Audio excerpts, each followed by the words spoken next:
Okay, so in this example, we're being asked to use the sum and difference formulas for tangent in order to evaluate the trig expression. Now, we've covered the sum and difference formulas for both sine and cosine. Here they are for tangent, and notice they are a bit more involved when compared to sine and cosine, but the same concept applies. So let's get right into this. Now, what I'm going to do first is I'm going to write the values for each one of our corresponding angles. That way it's a little bit easier to manage this problem. So for example, for pi over 6, we know that the corresponding values there are going to be the square root of 3 all over 2 and then a half. So remember, this is x, y, or in other words, cosine sine. And we know that tangent is sine over cosine or y over x. Okay, and then for 3 pi over 4, so 3 pi over 4, those values are going to be negative square root of 2 all over 2, and then the square root of 2 all over 2, right? So again, x, y, or in other words, cosine sine. So let's go ahead and start this problem.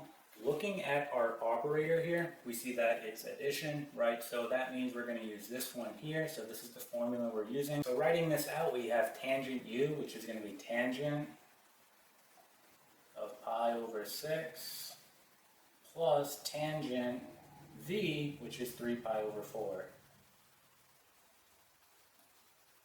Okay, this is all over. We have 1 minus tangent u again, which is pi over 6. And then tangent v, which is 3 pi all over 4. Okay, so at this point, let's start replacing our values here. And this is where this is going to come into play. So tangent of pi over 6, again, we know that tangent is sine over cosine or y over x. So in this case, tangent of pi over 6 is going to be a half over the square root of 3 all over 2, which we know is really a half, times 2 over the square root of 3, right? This goes back to keep, change, flip. So look at our 2's, that cancels. So we're going to be left here with 1 over the square root of 3. Now, we can't leave square roots in the denominator. We need to rationalize it. So we're going to multiply both the denominator and numerator by the square root of 3. By doing that, we get the square root of 3 all over 3. So this is what tangent of pi over 6 is. It's going to be the square root of 3 all over 3. So let's go ahead and write that in. I'm going to erase this work so we can go ahead and write that in. So tangent of pi over 6 is the square root of 3 all over 3, right? Now let's move on here. Tangent of 3 pi over 4. Well, this is pretty straightforward because if we go to 3 pi over 4, again, we're going to do sine over cosine. And we know that, well, we're going to have the square root of 2 all over 2, and then over negative square root of 2 all over 2, which is simply just going to be negative 1. Okay? So tangent of 3 pi over 4 is negative 1. Okay? And let's work on the denominator. We have 1 minus tangent of pi over 6. Again, we found that already. That's the square root of 3 all over 3. And then tangent of 3 pi over 4 is going to be negative 1. Okay, so let's work on cleaning up our denominator. So let's erase that. And then just rewriting, we have the square root of 3 all over 3 minus 1. And then we have 1. Again, we're multiplying two negatives, so it becomes positive, plus the square root of 3 all over 3.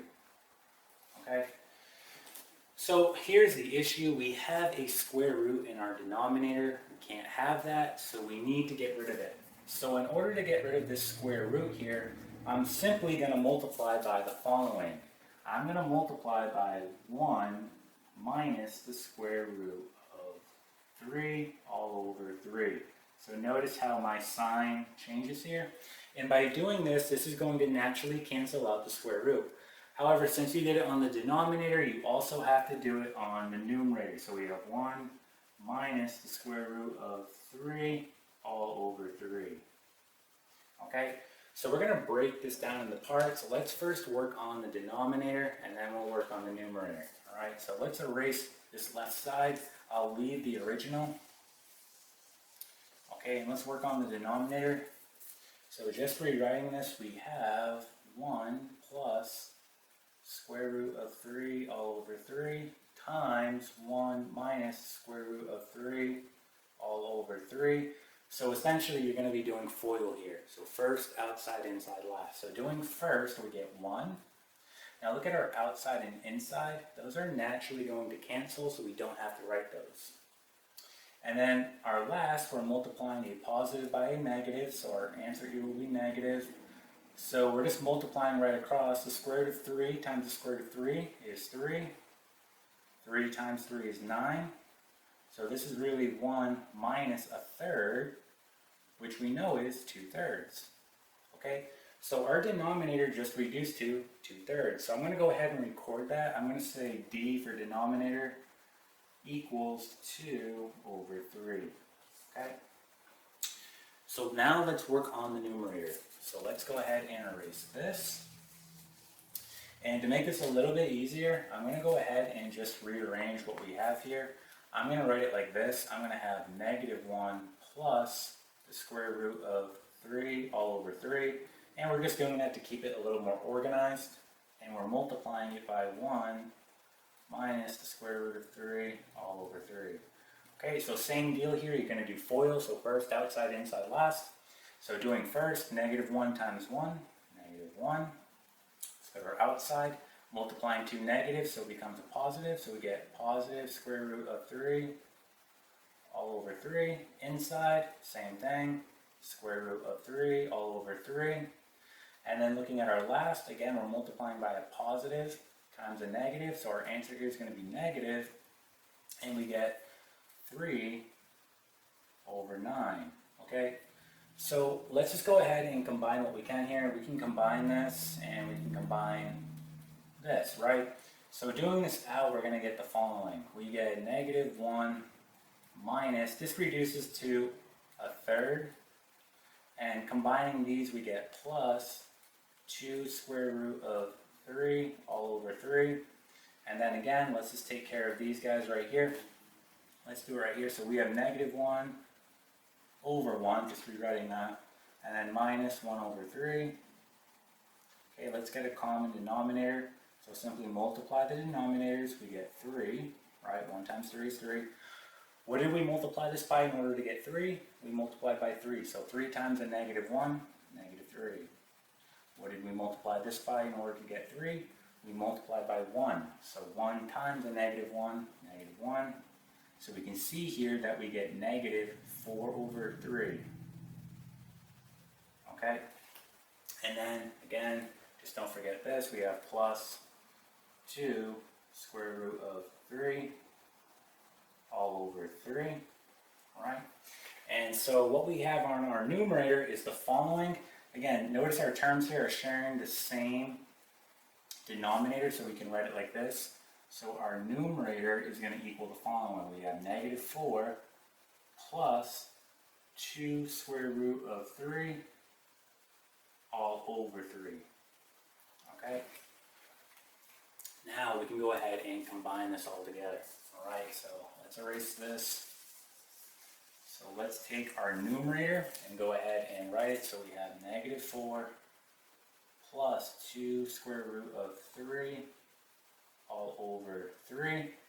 Our denominator, 2 over 3. Okay, so essentially what we're doing here is we have -4 plus 2 square root of 3 all over 3 times, right, this goes back to keep, change, flip, 3 over 2. So look what happens here, our 3's will cancel. And so essentially what we have here is the following. We have -4 plus 2 square root of 3 all over 2. We're almost done, right? Let's just go ahead and simplify this one more time. -4 divided by 2, that's -2. And then the 2's here, right, just become 1. So we can just write it as plus square root of 3. This here is going to be our final answer, okay?